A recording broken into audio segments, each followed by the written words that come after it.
St. John, New Brunswick, this beautiful port town. It's a pleasure of the National Citizens Alliance to be here, this historic town, going back to pre-Confederation. And we're also greatly honored to have with us Professor Ricardo Duchesne, author of Canada in Decay. He will be sharing some remarks today on immigration in Canada, on culture, and we all know that these are critical issues in 2018 as we go forward. And what I'm going to do is we're going to let him talk, and then I'm going to share some remarks, and then we're going to open it up for questions. So welcome, Okay. Professor Duchesne. Okay, thanks. Thank you very much. All right, so I'm Ricardo Duchesne, and I was asked to give a brief talk about my book. So here it is, my book. And I wrote this book last year. It was published in August of 2017. And the book actually has been doing really well. It has been officially designated as a bestseller in various topics. Immigration, in Canadian politics, is ranked #1 almost consistently since it was published last summer. So I'm going to say a few things about the book, and you can go and check it out in Amazon, and there are reviews written about it, and I hope you buy it. And so let me just say a few things about the basic ideas that I expressed in this book. It has 4 parts, and each of these parts has a number of chapters. And in the first part, what I try to do is to argue that this whole idea that Canada is a nation of immigrants, created by immigrants, is actually not accurate. Obviously, immigrants have played a role in the making of Canada, but I think that it is better to use the term settlers when you're talking about the immigrants that first arrived in Canada, because they arrived to a place that really was in many ways undeveloped. People had to come in and cut trees down and really build farms right from the ground up.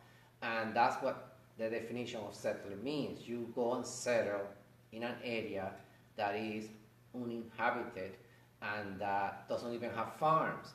You can check the dictionary definition, and that's what it says about settler.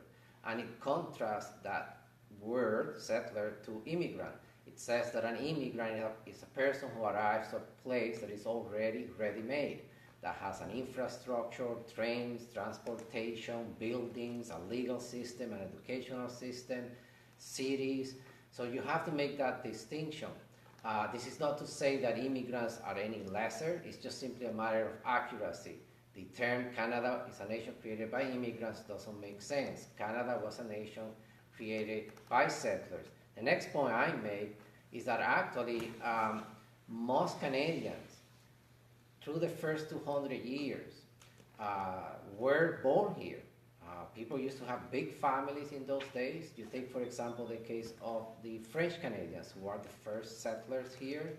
Quite a few of them came. But the vast majority of them were born in the soil of what we call Quebec today. So there are people that are original to this land, to the land of Quebec. They're indigenous to this land. So that's one of the arguments I make as well in part 1, among other arguments. And I'll go to the next part. In the next part, I just take on the basic theory of multicultural citizenship. And I argue that there is a basic flaw in this theory. And the flaw is that this theory says that it is natural for human beings to have a sense of group identity, to have a sense of attachment to their culture, their religion, and their ethnicity. And that multiculturalism simply is a policy that tries to recognize the fact that when immigrants arrive here, you cannot expect them to give away their culture, their heritage just like that and assimilate to the dominant white culture, but that we should be sympathetic to the fact that they have this strong attachment to their religion, their values, and yes, they should sort of become more open-minded, welcome multiculturalism, which means you kind of welcome other cultures. But the theory still says that they have their ways and that we should allow them to keep some of their ways. It says that they have a group identity. So what I argue is, well, what about the people who created Canada? Don't they have their own sense of collective identity as well? So it's not just a question of recognizing the individual rights of everyone, which I think is a good thing. Everyone should have individual rights, but it's also a question of acknowledging, on the basis of the very theory of multiculturalism, that Canadians, what I call Euro-Canadians, have a sense of identity, a sense of majority rights that should be recognized and should not be simply taken as something that is to be replaced and displaced by other people. So it is a complicated argument, and I'm not going to get into it, but that's sort of the gist of that second part. In the third part, I argue that the conservative critique of multiculturalism and mass immigration is not adequate because it says and assumes that immigrants in very large numbers can assimilate, that it is all a matter of emphasizing individual rights and they'll just assimilate to individual rights. They say the problem is just multiculturalism. So I argue that's not the case. If we were talking about small numbers of immigrants arriving from China, from Japan, yes, they could assimilate because they're coming in small numbers. Eventually, they have a need to assimilate to what they see is the really majority culture. But when they arrive to a Canada that's being heavily populated now, since the early 1990s, with an average of 250 to 300,000 immigrants arriving per year, there is no reason to assimilate. They simply go and coalesce with people that are like them. We have now a lot of ethnic enclaves. This has been documented. They've been growing and growing throughout Canada. They will coalesce with people that are like them. And the fact is that whatever conservatives may say, multiculturalism is now written into the law. It's part of the Canadian Constitution. They say, oh, we're against it, but they're not really against it anymore. It's just a question of saying, oh, we shouldn't fund so many of those programs. But the multiculturalism is part of Canada. So the argument that I make in this book is that we should work with multiculturalism. As a majority of Euro-Canadians, we should simply say that just like other minorities are given this sense of group identity and group rights, so do we want ourselves to have a sense of identity that goes beyond the individual rights that everybody gets. And what that means really is a sense that the state, the educational system, should protect, should maintain this identity. You can do that through education, through books. Like right now in primary school, in high schools, Euro-Canadians are being told that they were just immigrants. So a sense of identity will tell them, no, we are settlers, we created Canada, we are proud of that heritage, and we did a lot of other things in Canada that we wish to maintain and preserve. So that really is the third part. The basic argument is an argument against the conservative assimilationist point of view. Then the fourth part tries to explain why it is that Canada, and not just Canada, but the entire Western world, decided to diversify itself. And I go through a long argument. Basically, I go back to the years just after the Second World War, and I try to show that across the Western world, this whole idea developed that there was something inherently wrong with any European nation that wished to have a strong sense of ethnic identity, that in itself was somehow racist. So I argue that no, in fact, liberalism, liberal values, the sense of individual rights can and used to be consistent with basic liberal, I think I got that in reverse. I argue that liberal rights can be consistent with a sense of group rights, and that was the case across the Western world, in Canada as well. I mean, Canada, before multiculturalism was introduced, had a sense that we cannot just accept immigrants from anywhere in the world because they may not assimilate, they may pose a threat to our identity. So that was a demonstration that at that time Canada had a strong sense of collective national Euro-Canadian identity, that we cannot just open ourselves to every religion, every immigrant from everywhere in the world. We can, yes, give equal rights to everyone. The natives are going to have equal rights. The Japanese that were here are going to have equal rights. But this whole idea that somehow Canada must diversify itself, and now England and Germany and Sweden, is a phenomenon that I argue emerged after the Second World War. And I didn't give you the reasons as to why this happened, but it had something to do with the fact that after the Second World War, the whole Western world sort of became really apprehensive about any sense of national, ethnic, collective identity. The word collectivism today is associated with communism or Nazism. And I argue that no, you can just say that it is simply a sense that we are a people, we are a nation, we have traditions, we have values, just like that. The Japanese think they do, just like the Israelites think they do, just like all non-Western nations behave and act like, many of which are not even liberal. So in our case, we would be liberal, and yet at the same time, we would have a strong sense of national ethnic identity. So that really is the argument that I make in this book. And if you want to know the details, you can buy it and purchase it and read it. Yeah, and I personally read that book cover to cover, and fantastic, courageous work, necessary work, and we encourage everyone out there to consider reading this book, and it will bring you up to speed to what's happening on. Because in Professor Duchesne's last chapter, he does talk about Justin Trudeau and what's going on now. But please remember, and this is something that National Citizens Alliance reminds Canadians, as Professor Duchesne said, this has been going on since post-World War II. And it probably took off in the 1960s by every successive government.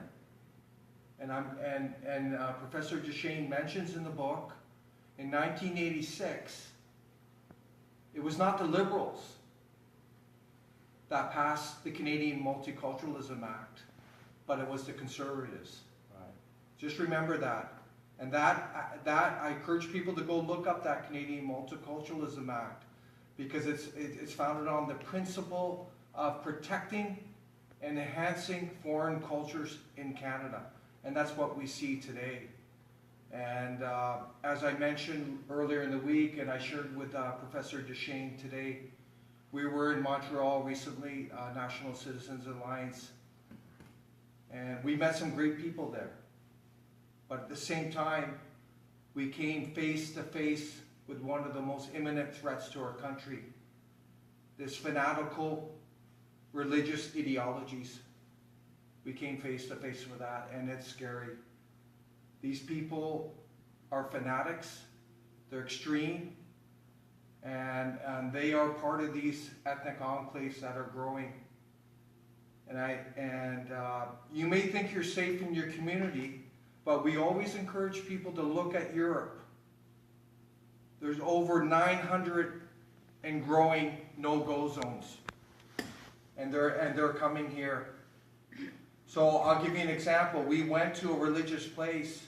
We were not welcome in that religious place because we did not adopt their values, their code of dress. That's an example of a no-go zone forming, where there's zero tolerance. This is unacceptable. And I'm going to hammer one last point of Professor Duchesne before we take questions for him.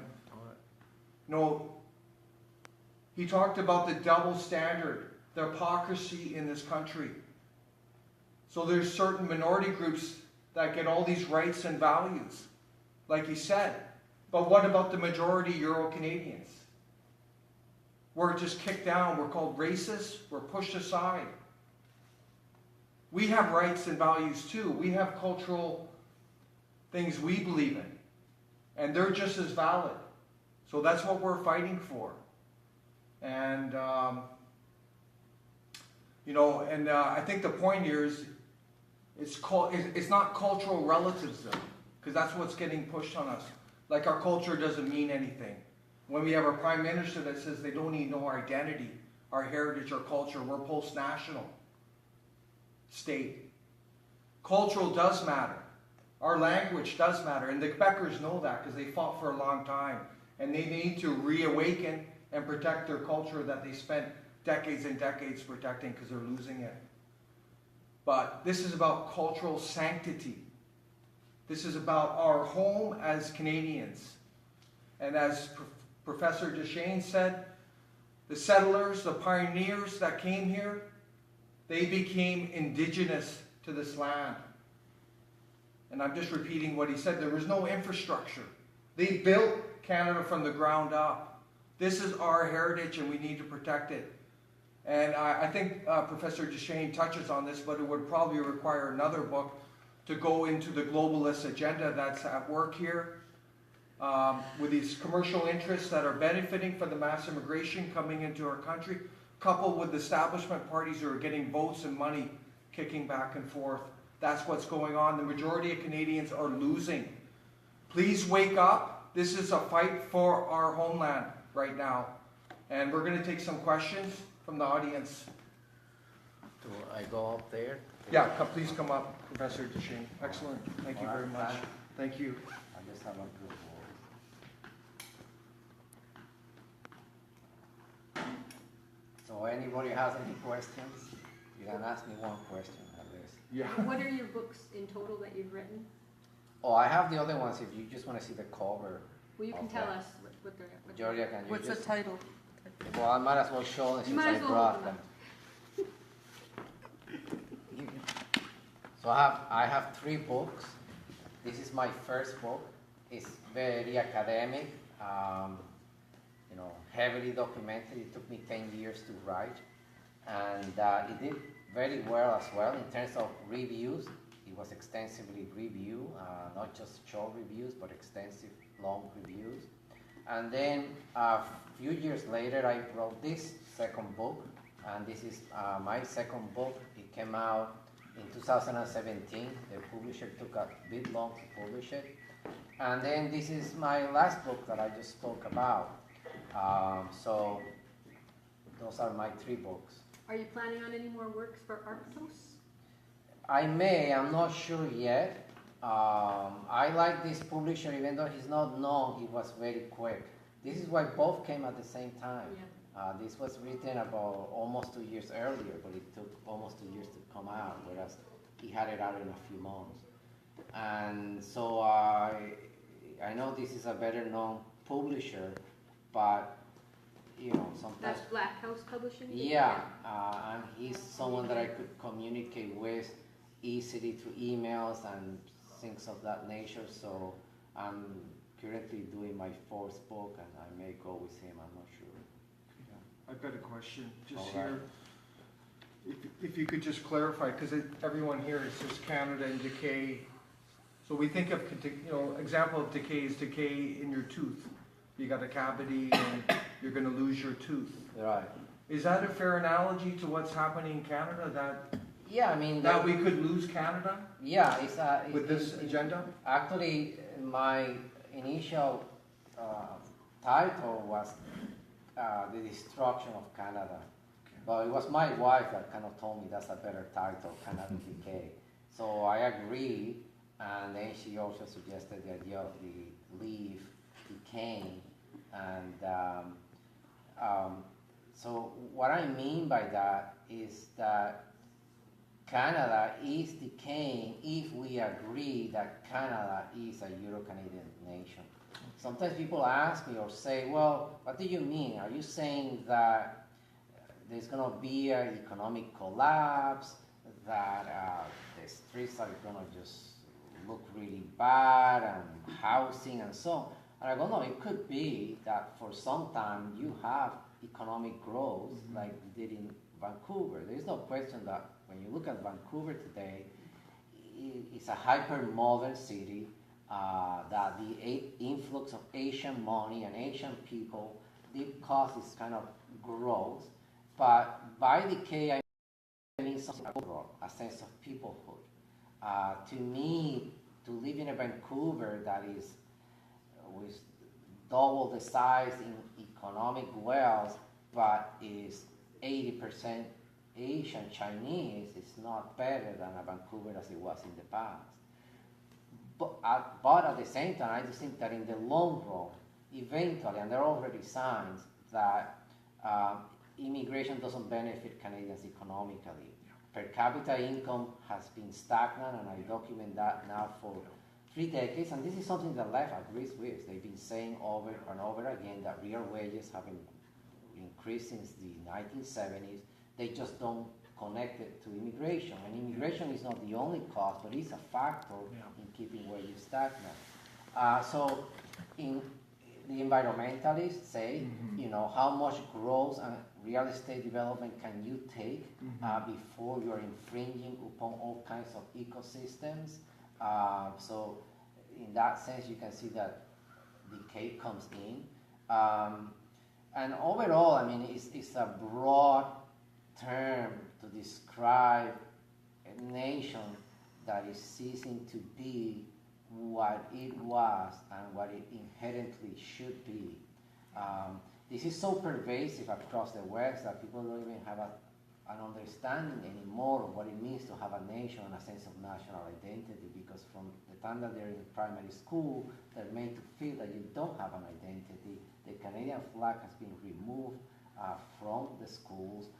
You never see the faces of prime ministers anywhere. All you do is the opposite. You keep harassing students, telling them that their ancestors did all kinds of bad things and that they should pay for it. Yeah, so how can you nurture among the young a sense of attachment, a sense of that this nation matters to me, when they've been told that it was a mistake and that you're to be blamed somehow for what happened to the indigenous peoples in the past?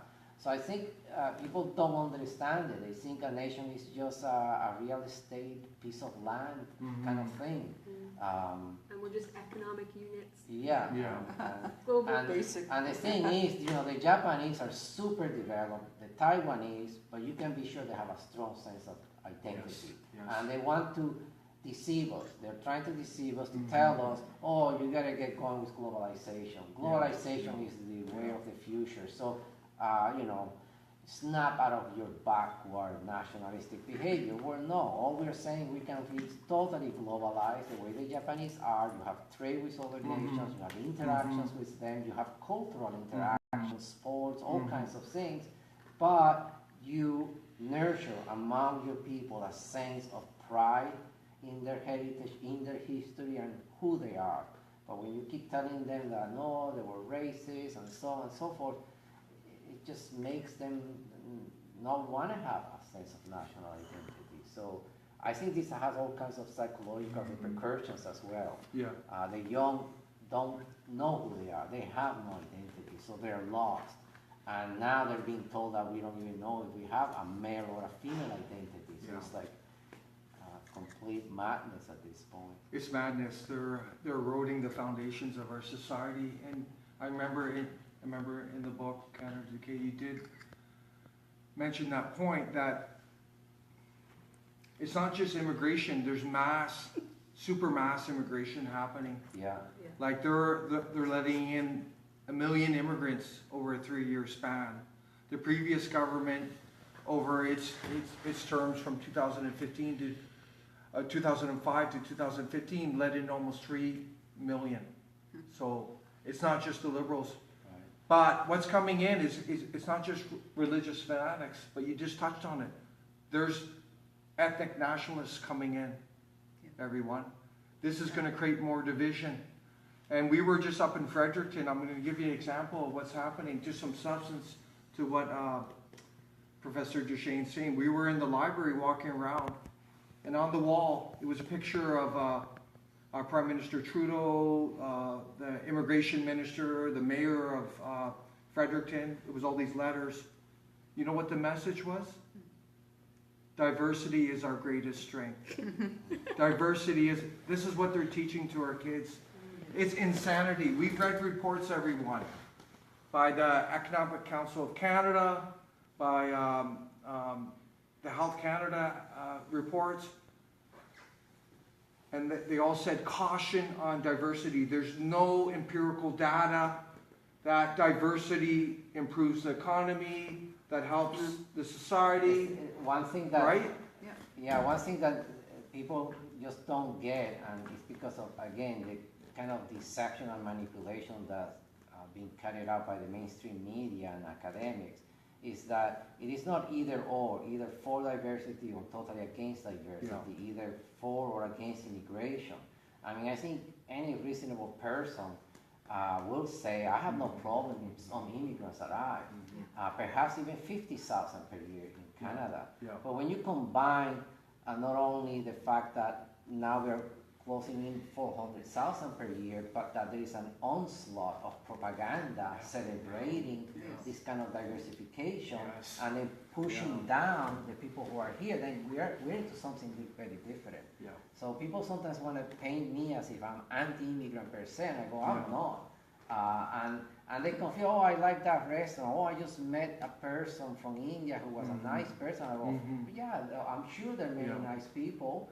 And in smaller numbers, we would actually get along with each other more, and they themselves would feel a need to assimilate more. But the way it is going now, there is no question about it. The whole of Canada is going to look like Toronto, and then it's not just Canada, it's going to be Sweden, it's going to be Germany, it's just going to all look the same. Everybody's going to look their actual, real, Swedish, German, Finnish, British, Spanish identity is all going to go.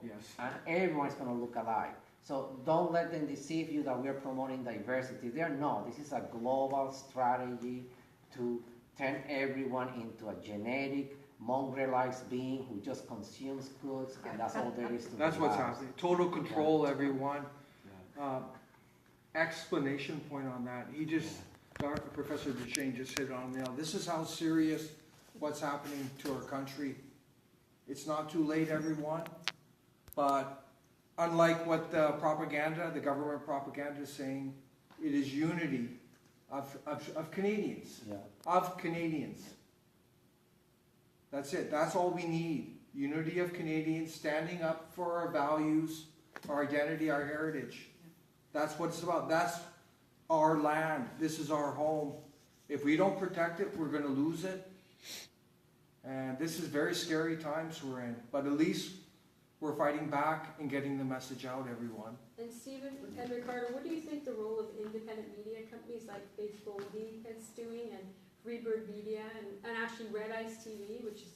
I think it's great because there are people, and it's one of the good things about the internet is that you can have now them making a living, because it's important for them to be able to make a living and to present an alternative viewpoint, so that people can have that kind of balance that is necessary to make up your own mind about this issue. I think you had a question. What's your view on when Pierre Trudeau decided he was going to make the French people and Indigenous people of Canada, was that to protect them when this sort of thing started, because he knew it was going to come anyhow?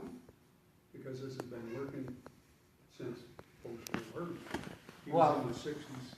My understanding of Pierre Trudeau, and this is the standard argument, but I add to it, is that he obviously was fearful of Quebecois nationalism, that it would tear Canada apart. And so many people say that he introduced multiculturalism as a way of undermining Quebec nationalism by saying that the Quebecois are one people among other people. So it's not just the Quebecois and the Anglos, but there is the Ukrainians, the Chinese, the Japanese, and so on.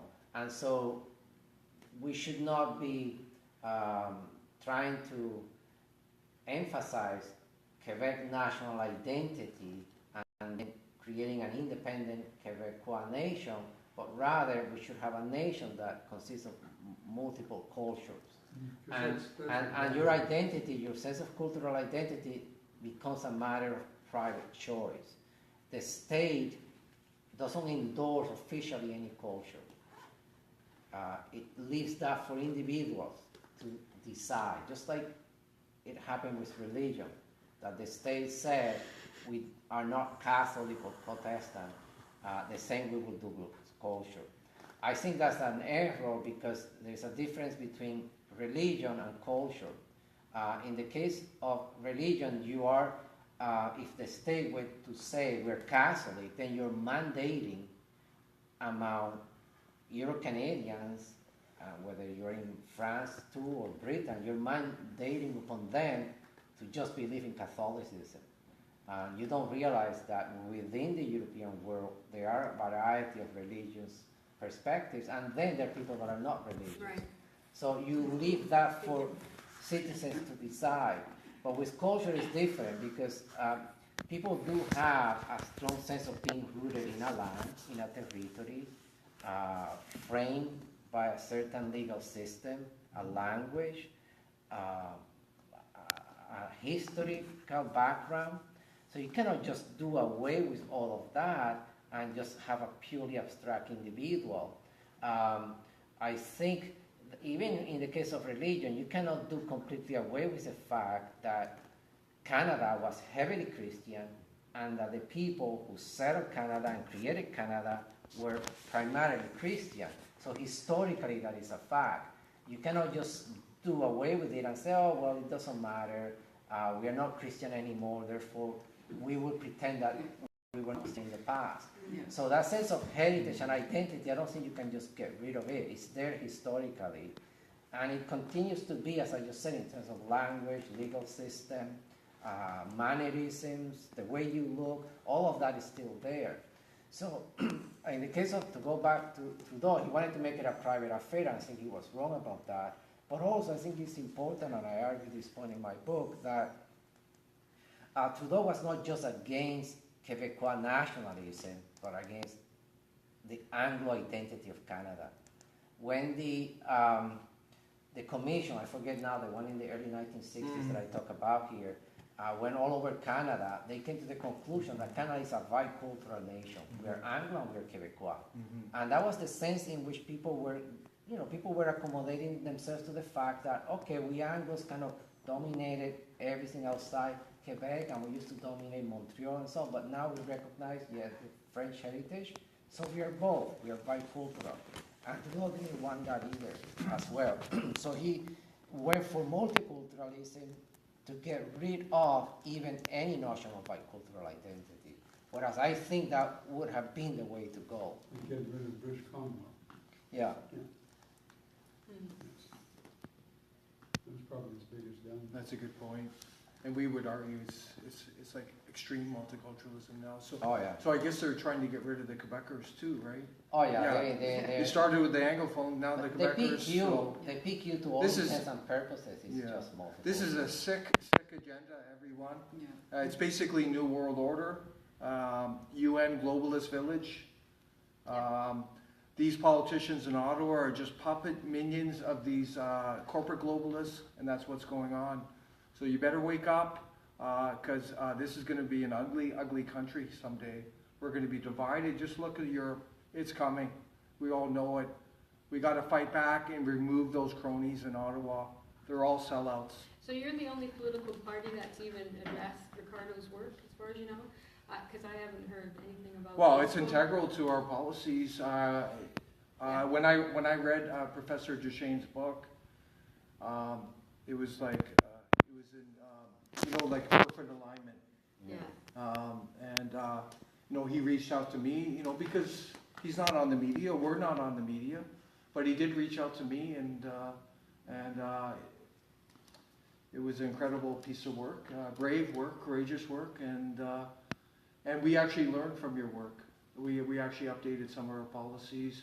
It helped my arguments too. Yeah. Because understanding legislation that you went into, like I mentioned, actually it was the 1986 Appointment Equity Act, and I should make a Right. memo though. It actually was the 1988 Canadian Multiculturalism Act, Yeah. both passed by conservatives. These socialist doctrines, Yeah. horrendous, everyone. But we can't make it any clearer today, can we, Professor Duchesne? The threats here. You got to decide, the Canadian people. Do you want to live and have your culture stripped away, have the heritage stripped away of Canada, the identity, and just live in a globalist village where you're all divided? You're just consumers and taxpayers, because that's what's coming. We don't even get to say how. That's what's coming. And this is a sick, twisted, evil agenda. I would call it evil, what they're doing to our country. It's just it's so anti-human, and and it's so unfair to the majority population. Right. Yeah. Yeah. Do either of you have any comment on the decolonization movement that the campuses and social justice advocates promote? Well, their idea is that we haven't gone far enough. They want to dismantle any remaining Euro-Canadian identity outright. Yeah. I mean, Whiteness is people the problem. don't realize that these people, the radical wing, which is always setting the agenda, and everybody else is eventually following them, that to them, this is still right now a supremacist white nation. So they want to get rid of that. So that means they haven't, in their youth, they haven't accomplished what they want, which in their eyes, whites must become a minority. The history of Canada must be completely rewritten. Canadians should never have any sense of pride in their past because it is not a good past. So they just started, and whites don't know what is awaiting them. It's like here, I thought that too, coming here, Professor Duchesne, coming into St. John, New Brunswick, everyone. St. John, the name, is a Christian name. That will be gone someday. They will change that name if this continues. And this is a beautiful, historic, Canadian historic town. You can see the old architecture around here, but that will be changed. That St. John is on the chopping block. Trust me. Oh yeah, they only Yeah. change. That's only one little example. It's too British. Yeah. Well, it's Christian.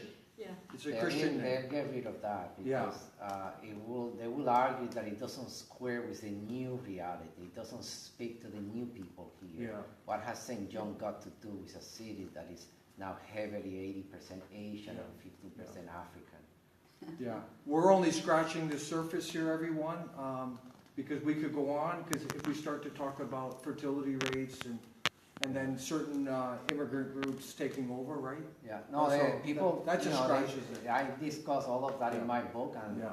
I think they should purchase it, and it's a Yeah. good book. We hope this was informing today. Everyone share this message. This is reality, and sometimes the truth hurts, but I tell you, you will be stronger for it. You will make better decisions for your family and future generations. So please embrace the truth of what's happening to our country. All right, thanks for Thank you the very talk. much. So, Thank you. Thanks. see you next time. Yeah. Thanks, Dave. My arms would be falling off. Yeah, how are your arms?